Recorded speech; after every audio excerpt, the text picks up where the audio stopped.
नमस्कार, आप देख रहे हैं मधुबनी दस्तक। इस वक्त हमारा उपस्थित मधुबनी लोकसभा क्षेत्र में है और आपको पता है कि चुनाव का प्रचार का जो अंतिम समय है, अंतिम समय में यानी कि जो है सो 20वीं विधानसभा में तेजस्वी जी का आगमन हुआ था और आप इस भीड़ को देख कर अनुमान लगा सकते हैं कि इतनी बड़ी जो जनसभा को देख कर आप अनुमान लगा सकते हैं कि 40 डिग्री टेम्परेचर तापमान में भी लोग जैसे पसीना से एकदम करा रहे थे, फिर भी लोग आकर के तेजस्वी जी को सुने हैं और देखे हैं। और जो लोग कहते हैं बिहार में जैसे हम अपनी काफ़ी बहुमत से हम जीत रहे हैं, तो जरा इस भीड़ को देखकर अनुमान लगा लीजिए, हो सकता है आपका जैसा हवा ना गायब हो जाए। आइए कुछ बात करते हैं, कुछ विषय वस्तु पर बात करते हैं, जानने का प्रयास करते हैं।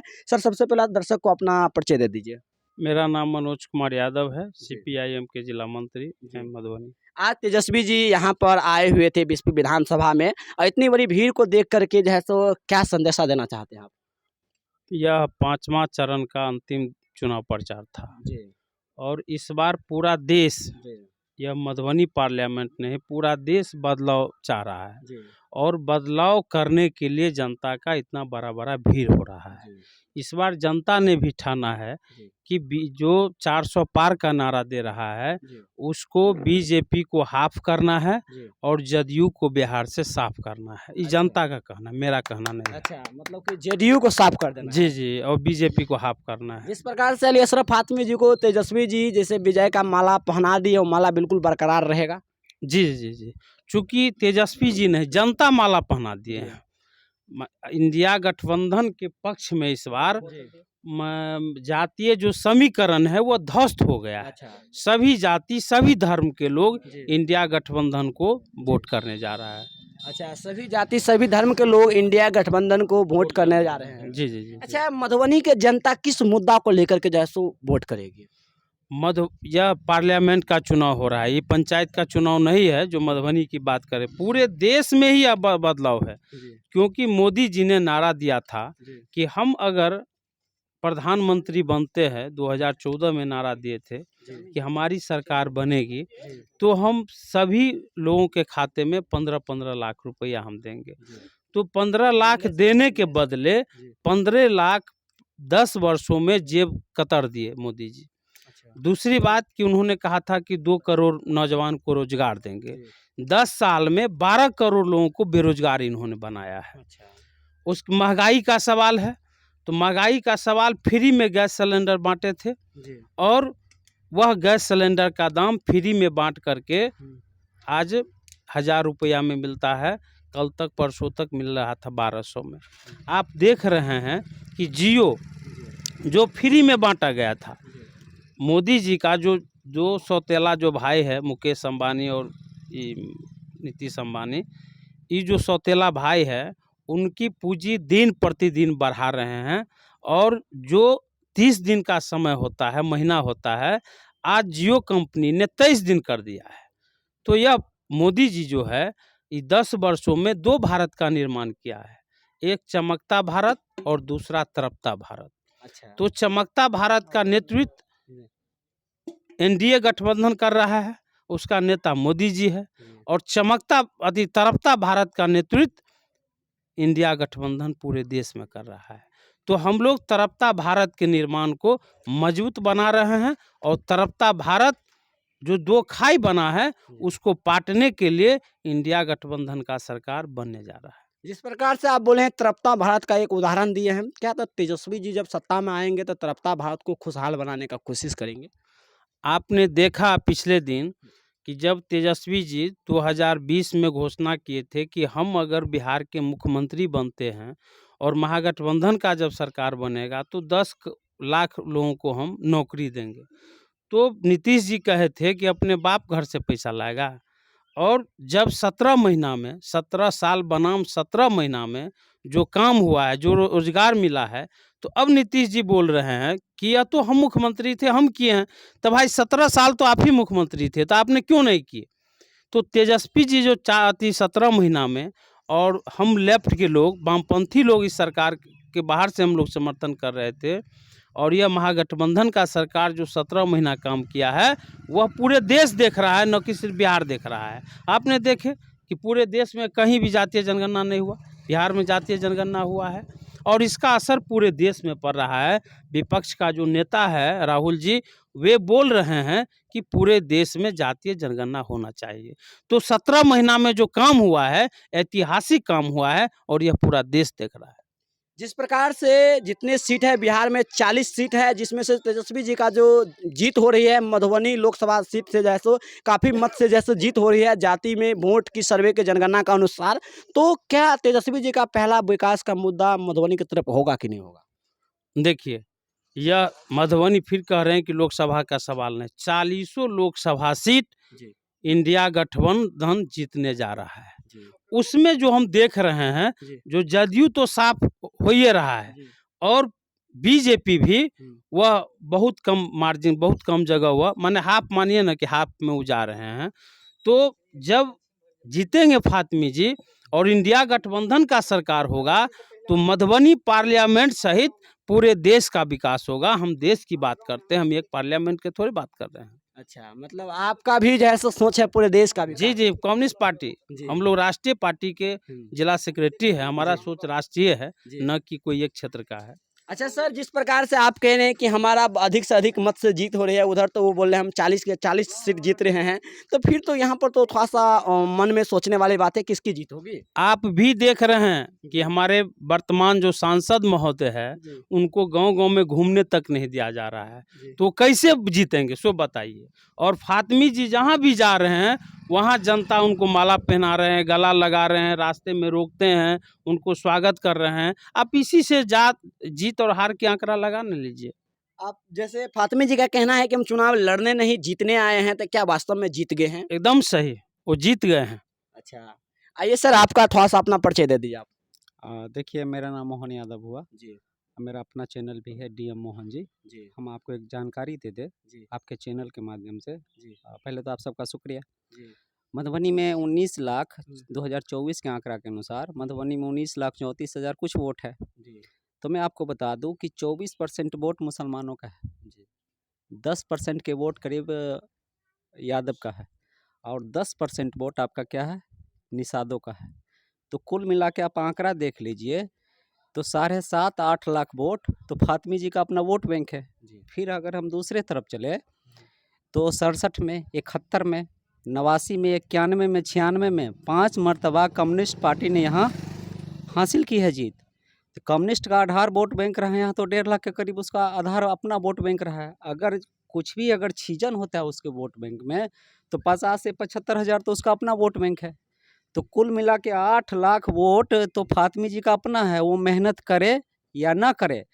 अति पिछड़ों में आप देख लीजिए, छात्र की समस्या है, नौजवान की समस्या है, किसान की समस्या है, गृहिणी की समस्या है, औरत की समस्या है। मतलब समस्या से उबारना, महंगाई से उबारना, बेरोजगारी से निपटना, ये सारे मुद्दे हैं जो सत्ता के खिलाफ है।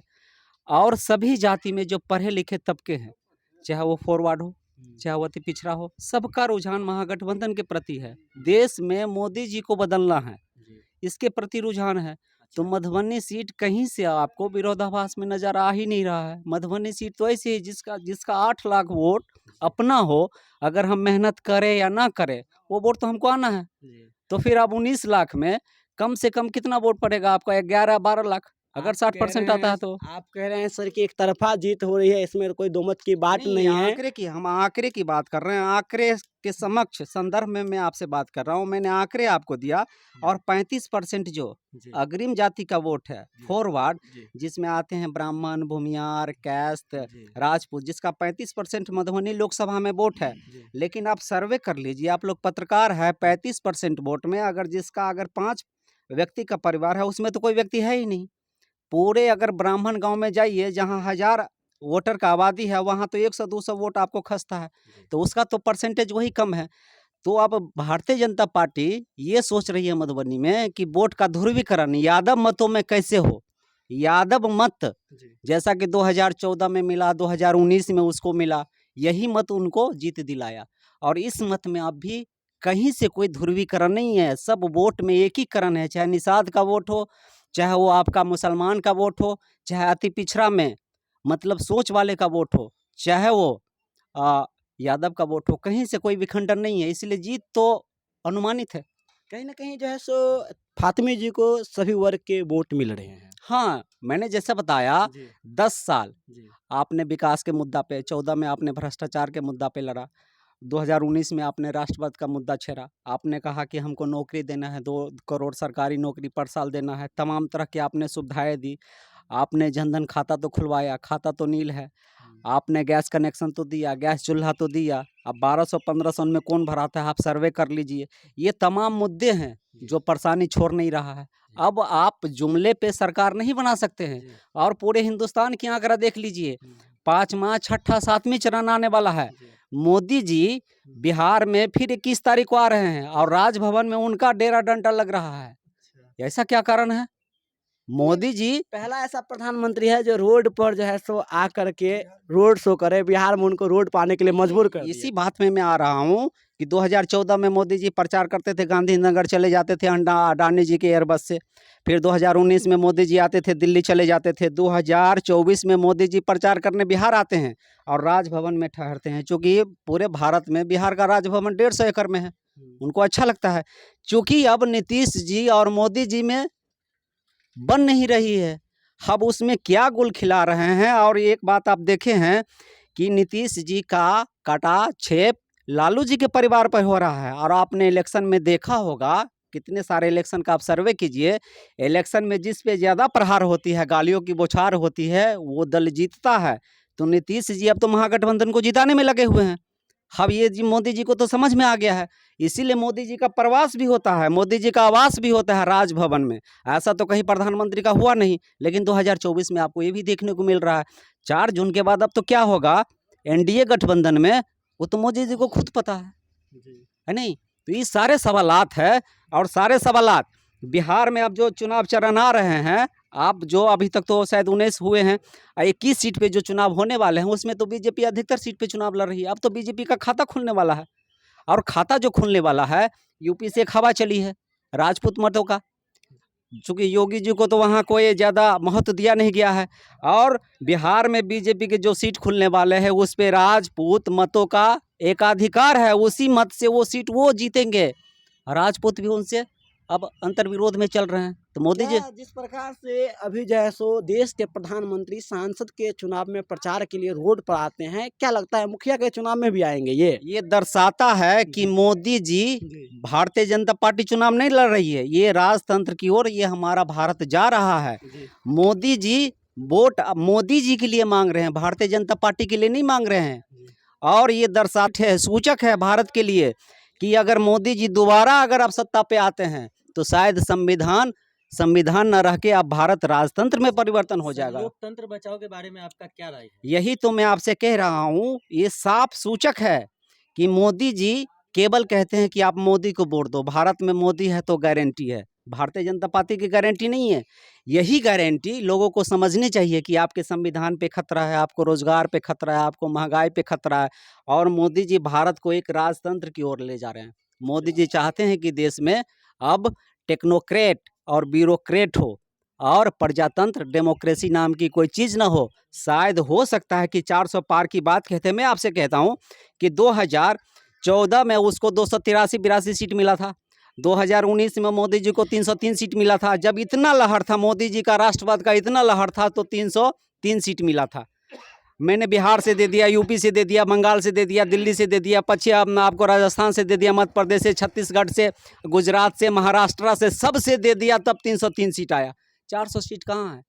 ये आंकड़ा है। और मैं आपको बात बता दूं कि जो महागठबंधन के जो चुनाव आयोग ने विधिवत इसको लॉक कर दिया और इसको गारंटी पत्र में लाना पड़ा और कहा कि अगर घर घर जो गारंटी पत्र बांटा जाएगा, उस पे चुनाव आयोग की सख्त नजर आ गई है।